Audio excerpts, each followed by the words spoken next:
grab the popcorn because two of the most despicable right-wingers are tearing each other apart. And it's absolutely delish. So if you're familiar with the idea of extortion, then you know the feeling well. Now, some of these threats were so thinly veiled that I'm frankly surprised you didn't all guess immediately. Stephen has a lot going on. I guess is the best way to say it. He has a lot going on, and that should be clear because people don't do stuff like this if there's not a lot going on in their lives. I would like to implore my audience and everybody that isn't paying attention to this situation not to condemn him, but to pray for him. Pray for him. Interesting. Yeah, I mean, Stephen's got a lot that's going on, you know? Yeah, he's got a lot.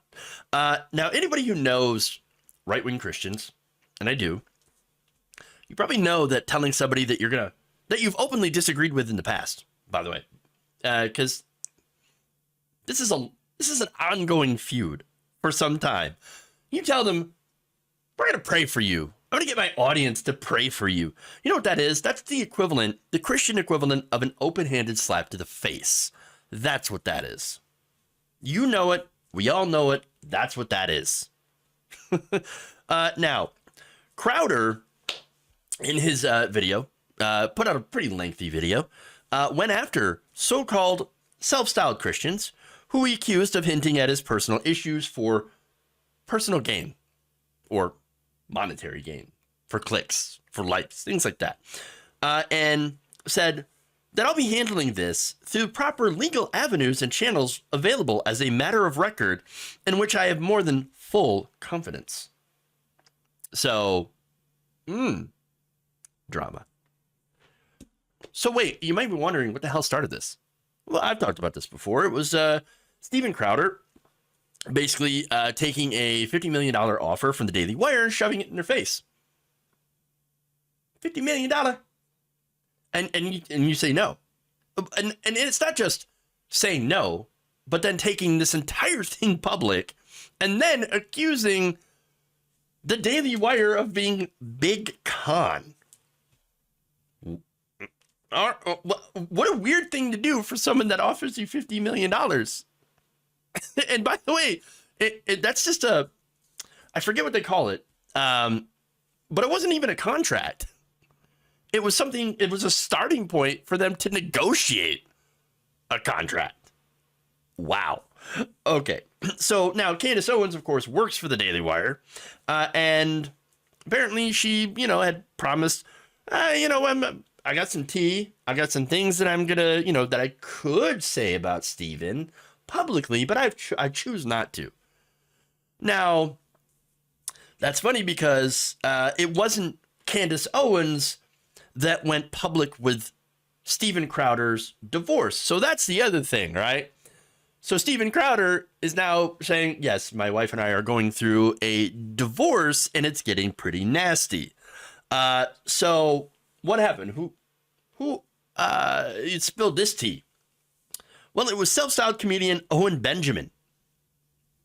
Here's what he said. I'm sorry. That's the wrong image. I don't know what I was doing. But basically, he had showed divorce filings.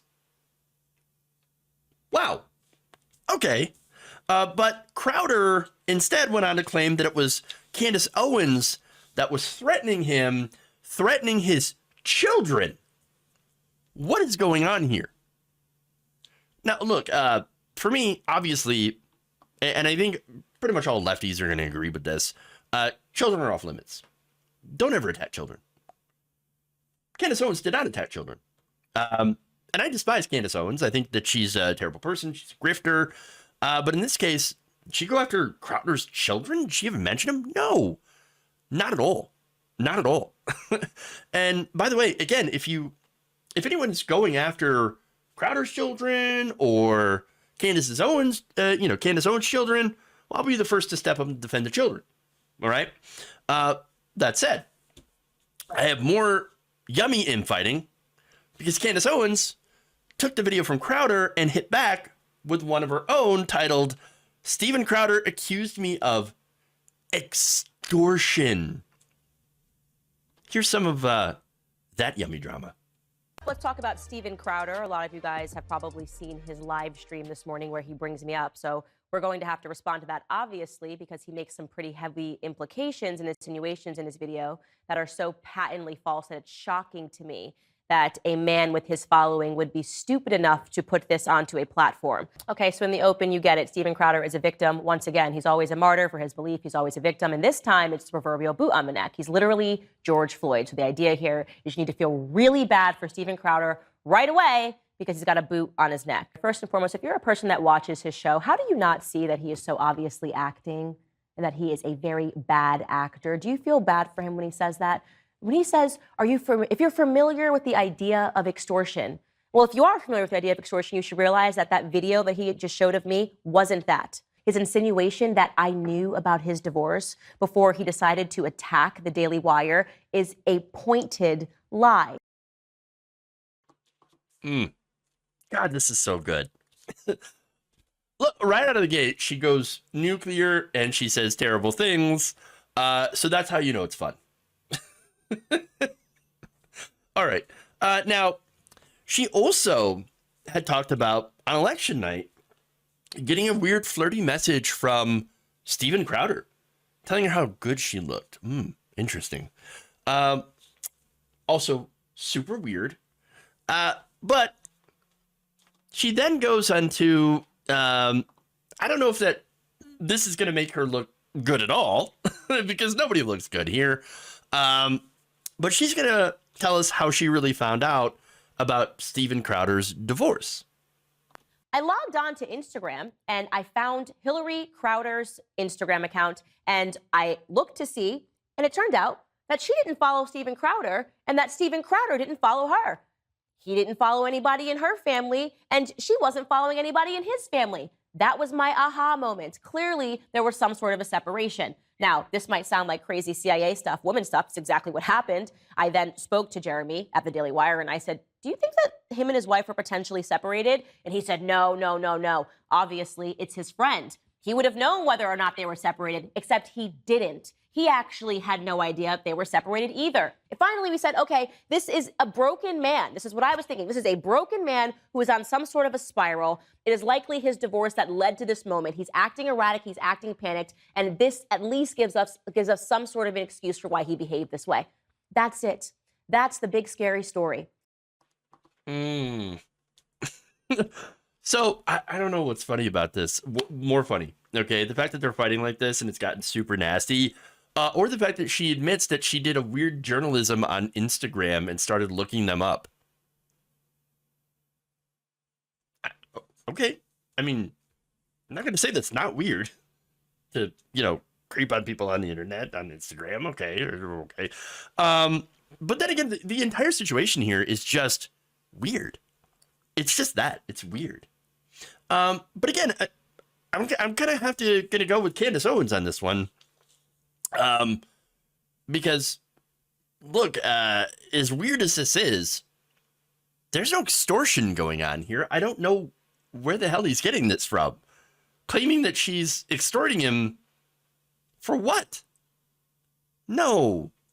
So now Candace Owens, she says that she's contacted a defamation lawyer and is sending a cease and desist and demanding a complete retraction to the idea that she had threatened and extorted him. She also continued on Twitter saying this, quote, if you're going to use your children as human shields to block people from digging further into your divorce, please do so without inserting me into the narrative. To remind people, the video Steven used in a show of me was a video of me responding to Steven's first set of bizarre attacks against the Daily Wire. Steven is not the victim. He never was the victim.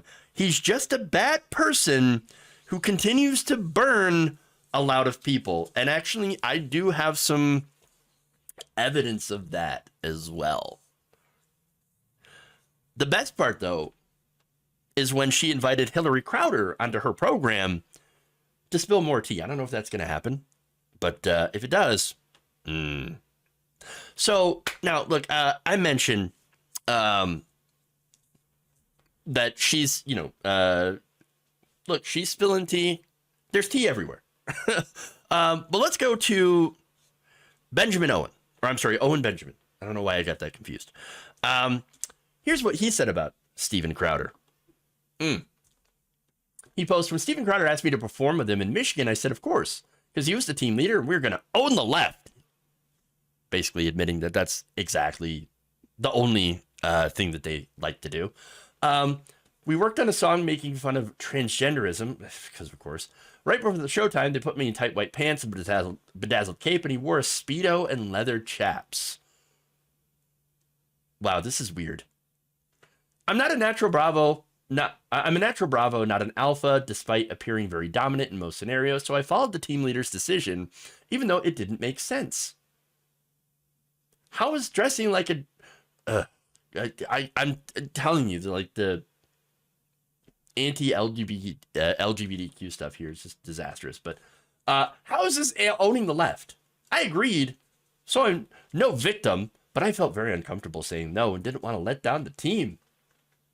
Over the time, I realized more and more that we weren't owning anyone, because of course, and I just kept being asked to wear really degrading and sexualizing outfits. Big surprise. It's the main reason I now don't focus on whatsoever on religion or political association someone claims, only behavior. Because the only thing Steven Crowder is owning is a bunch of dresses and a broken home. God damn. Changed my mind. Wow. Okay.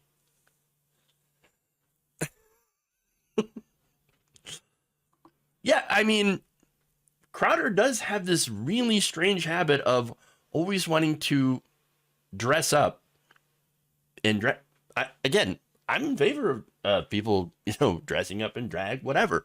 It doesn't matter. To me, I call it freedom.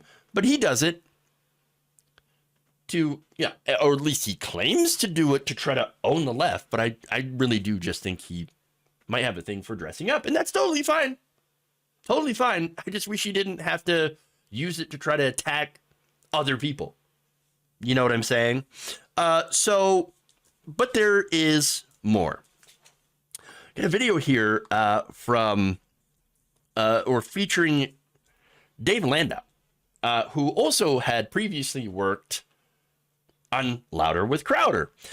He decided to spill even more tea. It became a little weird because a light was put in where it was his rant button. And it was basically a Dave Don't Talk button. Wait, so there's literally a light bulb? What color was the light bulb? There was 4 lights in a row. There were 3 lights. I'm serious. And when it was hit, I wasn't supposed to talk. So it's like off camera, but in your eyesight. Yes. And would he be the one pressing the button, or was there a producer pressing the button? He would press it. So like Mr. Burns, like he had a button under his desk or the table, and when it's Steven's turn to talk and Dave needs to shut the F up, he presses this button. Yes. Do you still want to be on Louder with Crowder? And I said, not at the moment. And he starts going off on me, and now there's a ton of people in my apartment who can hear it. Wait, he's literally raising his voice? He's screaming at me. Okay, so literally raising his voice, not just being stern, like to the point where it's audible. It's audible, yeah. Yes, okay. Yeah, it's started stern, but then it got into telling me that he owns me. And in those words? Yes. Oh my God.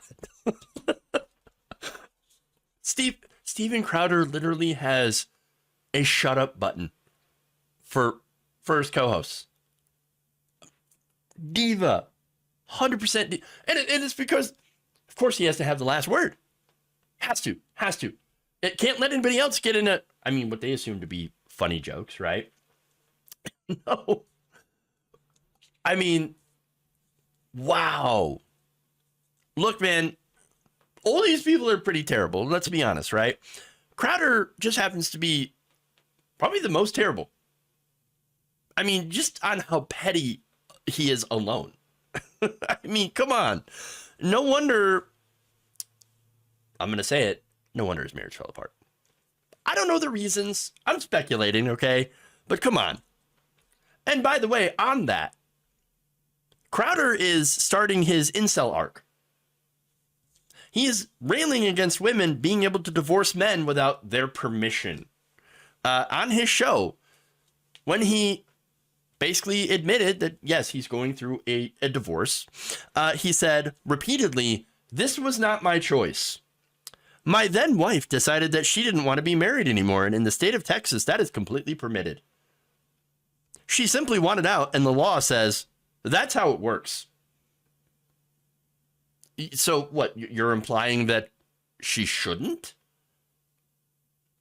Now, you might think, come on, Jeff, that's a bit of a stretch, right? He's not actually going out and saying that women shouldn't be allowed to get a divorce. Oh, no, actually, yes. That's exactly what he went out and said.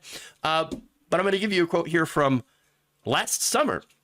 This was an August show in 2022 where he said this, quote, "Oh, it's no-fault divorce, which, by the way, means that in many of these states, if a woman cheats on you, she leaves, she takes half. So it's not no fault, it's the fault of the man," he said, adding, "There needs to be changes to marital laws, and I'm not even talking about same-sex marriage. I'm talking about divorce laws, talking about alimony laws, talking about child support laws. We need to reform divorce laws in this country." Look,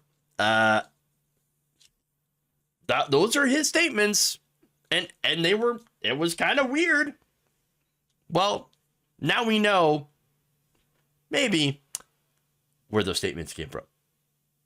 And we know why he's attacking no-fault divorce, attacking divorce laws, and just acting basically the way that he is.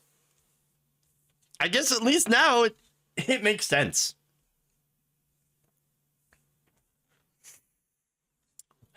Wow. Oh, and by the way, why he's also been attacking Candace Owens for, again, Candace Owens is a woman, and not going after some of the people that had also been spilling tea. It's very interesting. Very interesting, the choice of targets.